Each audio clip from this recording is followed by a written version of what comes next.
Bienvenue dans Passerelle, un podcast pensé pour éveiller la curiosité des apprenantes et des apprenants de français. Je m'appelle Émilie et encore une fois cette semaine, je vous invite à prendre quelques minutes pour qu'on réfléchisse ensemble à une question. Cet épisode, comme les précédents, je le vois comme le début d'une conversation. Vous l'avez peut-être déjà remarqué en lisant le titre de l'épisode que vous êtes en train d'écouter. Aujourd'hui, on va parler d'amitié. Récemment, c'est un sujet qui apparaît régulièrement dans des articles que je lis, dans des newsletters auxquels je suis abonnée, dans des podcasts que j'écoute et dans mes conversations aussi. À ce propos, si vous vous demandez comment vous pouvez participer à la conversation après l'écoute du podcast, je vous encourage à venir me retrouver sur Instagram. Chaque semaine, je partage une publication et des recommandations en tout genre pour aller plus loin dans l'échange. Mais commençons à parler d'amitié sans plus attendre. J'ai 2 questions à vous poser. Où est-ce que l'amitié commence? Et qu'est-ce que signifie l'amitié pour vous? C'est une vaste question, n'est-ce pas? L'amitié peut prendre diverses formes. Alors on va d'abord s'intéresser aux liens plus ou moins forts qui nous unissent à nos cercles d'amis, et parler de l'importance des liens faibles, entre guillemets, dans notre vie sociale. Dans un deuxième temps, on va regarder du côté de la philosophie, pour voir ce que les philosophes peuvent nous apprendre sur l'amitié. Ça va aussi être pour moi l'occasion de vous faire découvrir, peut-être, un de mes podcasts préférés. Et enfin, je ne pouvais pas parler d'amitié sans faire le lien avec l'apprentissage des langues. Donc, cet épisode va se terminer sur quelques conseils pour profiter au mieux de vos échanges linguistiques et pourquoi pas, de cette manière, élargir vos horizons tout en créant de nouvelles amitiés.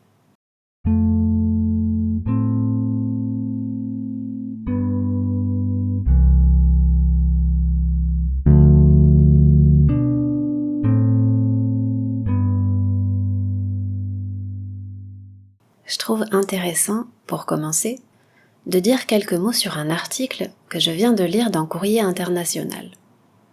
Vous vous demandez peut-être ce que je voulais dire quand j'ai parlé de liens faibles tout à l'heure. Je vous donne quelques exemples. Les copains avec qui, avant la pandémie, vous aviez l'habitude de faire une seule chose, ou presque, comme tester de nouveaux restaurants. Les collègues de bureau que vous connaissez à peine mais avec qui vous bavardiez de temps en temps. Les employés que vous croisiez souvent dans votre café préféré.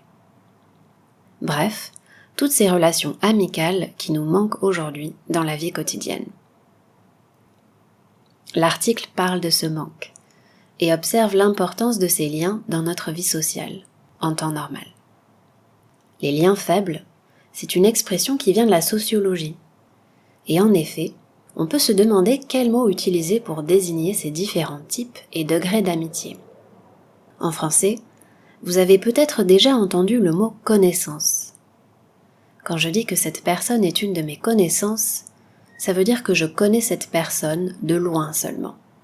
Elle ne fait pas partie de mes amis proches. Mais on n'est pas non plus étrangers l'un pour l'autre. On partage une certaine familiarité. D'ailleurs, ce côté familier, on le retrouve aussi dans le mot « copain ». Je vous pose la question. Est-ce qu'il y a une différence entre ami et copain? Je simplifie bien sûr, mais dans ami, vous retrouvez le verbe « aimer ». Donc, quand on utilise le mot « ami », ça évoque quelque chose d'intime, de proche, un sentiment affectueux. Si vous observez le mot « copain », « co » signifie « avec ». Le copain, c'est celui avec qui je partage le pain. On l'utilise pour désigner les relations amicales au sens large. Aujourd'hui, il ne s'agit pas de faire un classement entre les différents types, les différents degrés d'amitié, mais simplement de remarquer le rôle qu'occupent ces connaissances dans notre vie, au-delà de notre cercle d'amis proches. L'article de Courrier International explore ces questions beaucoup plus en détail, et je vous laisse aller le lire si le sujet vous intéresse.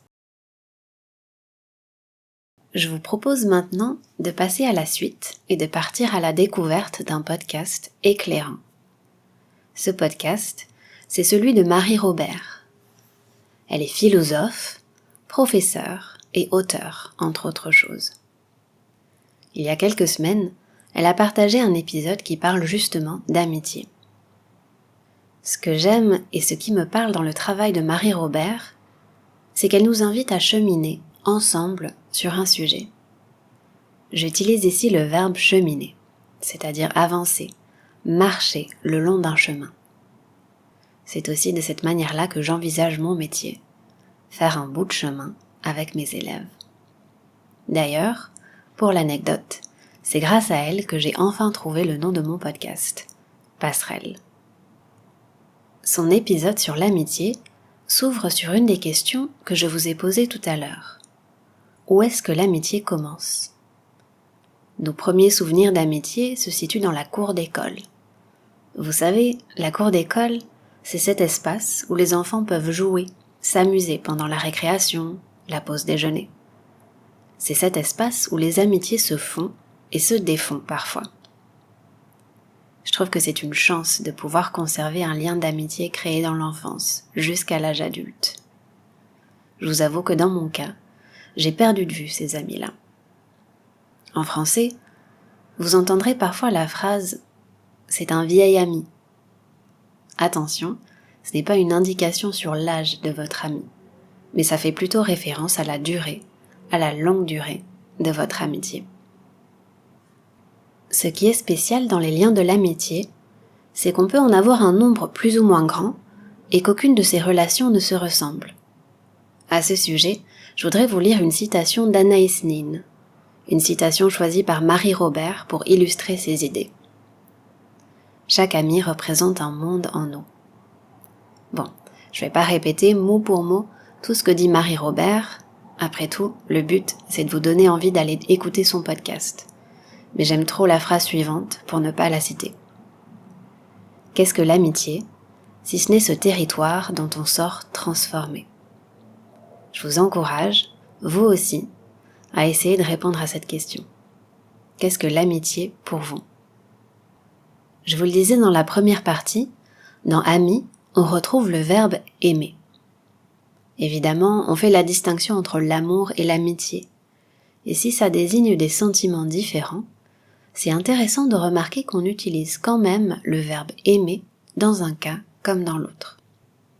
Tout ça, ça me fait penser à une autre expression en français, qui dit quelque chose comme « on ne choisit pas sa famille, on choisit ses amis ». Et c'est bien ça qui rend l'amitié si spéciale. Aimer dans le contexte de l'amitié, c'est un choix un peu mystérieux. Comment expliquer que l'alchimie fonctionne avec certaines personnes et pas d'autres ? Qu'est-ce qui fait qu'on accroche avec quelqu'un qui devient ensuite un ami ? Accrocher avec quelqu'un, ça veut dire qu'on s'entend bien, qu'on a une bonne entente avec quelqu'un. Marie Robert le dit très justement, ce qui nous rapproche, ce sont des valeurs communes. On peut aussi trouver des pistes de réflexion du côté de la philosophie, et plus spécifiquement des philosophes antiques. En quelques mots, pour Aristote, l'ami est l'autre soi-même, c'est mon alter ego. La semaine dernière, on a parlé des choses qui contribuent au bonheur. Comme Aristote, je crois que l'ami est indispensable au bonheur. Les amis s'accompagnent, progressent et cheminent ensemble pour accéder au bien ultime, le bonheur. Je pourrais aussi vous parler de Cicéron, pour qui être ami, c'est être intime et allié. Selon lui, l'amitié est à la fois, autrement dit en même temps, une relation privée et une relation publique. L'ami, c'est celui ou celle qui nous soutient. Chez Cicéron, je retrouve une valeur fondamentale à mon sens, puisqu'il donne une place centrale à la franchise en amitié. Il y aura encore tellement de choses à ajouter, mais vous le savez, le but avec ces épisodes ce n'est pas d'apporter toutes les réponses, mais plutôt d'attiser votre curiosité sur un sujet. J'aime bien ce verbe, attiser. Attiser un feu par exemple, c'est le relancer, le raviver, Alors, j'espère au moins que cet épisode aura l'effet d'une petite étincelle pour vous faire réfléchir à votre vision de l'amitié et vous donner envie d'en savoir plus sur le podcast de Marie Robert. En résumé, l'ami c'est tout un tas de choses. C'est celui ou celle qui est là pour partager nos joies et nos tristesses. C'est aussi la personne avec laquelle on peut reprendre les choses là où on les avait laissées, même après une semaine, un mois, des années peut-être, comme si de rien n'était. Avant de conclure, je voudrais prendre quelques minutes supplémentaires de votre temps pour parler amitié et échange linguistique. Je suis toujours scotchée, c'est-à-dire impressionnée, par les commentaires que vous écrivez sous les publications que je partage sur Instagram. En lisant vos mots, remplis de justesse et de réflexions pertinentes, je me sens grandie. Et à ce moment-là, rien ne me fait davantage plaisir que le sentiment qu'on avance ensemble. Ce sentiment-là, je vous souhaite sincèrement de le retrouver dans vos échanges linguistiques. Quand je faisais mes recherches pour l'épisode de cette semaine, je suis tombée sur une vidéo à ce sujet. Ne vous en faites pas, ça c'est une autre manière de dire ne vous inquiétez pas. Ne vous en faites pas, le lien vers cette vidéo sera dans les notes de ce podcast, comme toutes les sources dont j'ai parlé jusqu'à présent. Bref, il y a une métaphore que j'ai adorée dans cette vidéo. Pour s'assurer de profiter au mieux de ces échanges linguistiques, il faut prendre soin de son jardin.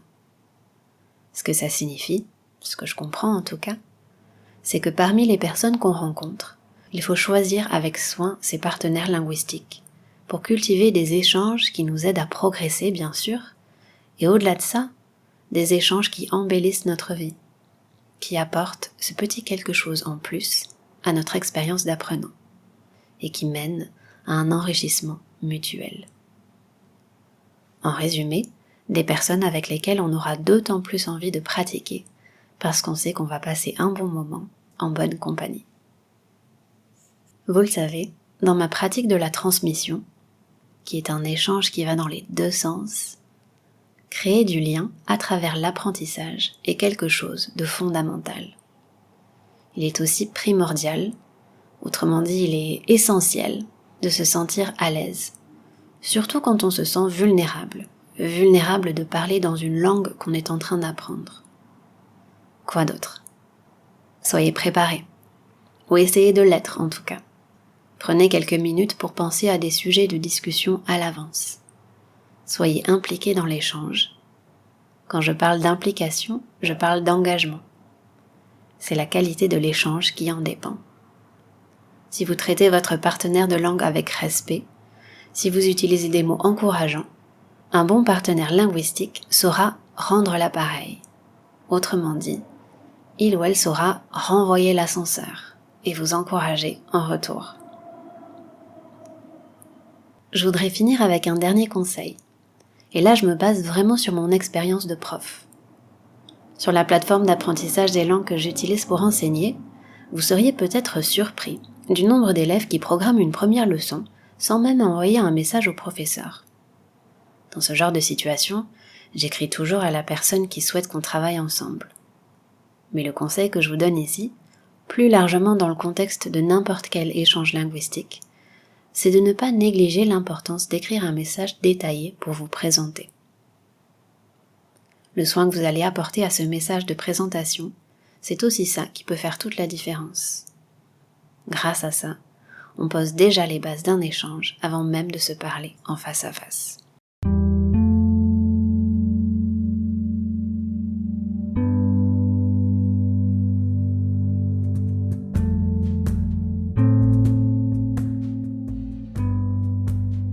Eh bien, je crois que c'est tout pour l'épisode de cette semaine. Pour conclure, je vais puiser encore un peu d'inspiration dans le podcast de Marie Robert. Elle conclut généralement ses épisodes en lisant un passage d'un texte. Du coup, j'ai envie de citer une phrase que vous pourrez entendre au début de son épisode sur l'amitié. Elle dit quelque chose comme « Ce sont vos mots à vous qui donnent du sens aux miens ». Cette phrase résume parfaitement ce que je ressens. Elle résume aussi ce que j'espère pour le futur de ce podcast, celui que vous êtes en train d'écouter maintenant. Une envie de partage. Voilà, comme d'habitude, j'espère que cet épisode vous aura intéressé et qu'il vous aura fait réfléchir un peu sur votre rapport à l'amitié et la manière dont vous abordez les échanges linguistiques. Toutes les informations essentielles, le lien vers l'article de Courrier International, le podcast de Marie Robert et la vidéo avec des conseils pour les échanges linguistiques, qui est beaucoup plus complète que ce dont j'ai parlé aujourd'hui. Vous retrouverez tout ça dans les notes de cet épisode. Encore une fois, je vous invite à vous abonner à Passerelle sur votre application de podcast préférée, si ce n'est pas encore fait. Et vous pouvez aussi me retrouver sur les réseaux sociaux, notamment Instagram où je partage des ressources supplémentaires pour continuer à échanger. Le meilleur moyen de faire connaître ce podcast, c'est encore d'en parler autour de vous. Si vous avez aimé l'épisode que vous venez d'écouter, je vous encourage à mettre une note sur Apple Podcast et à écrire un commentaire constructif. Tout ça, ça m'aide vraiment à améliorer le podcast et à faire avancer ce projet. Je vous remercie d'avoir pris le temps de m'écouter aujourd'hui et je vous donne rendez-vous bientôt pour le prochain épisode. À très vite.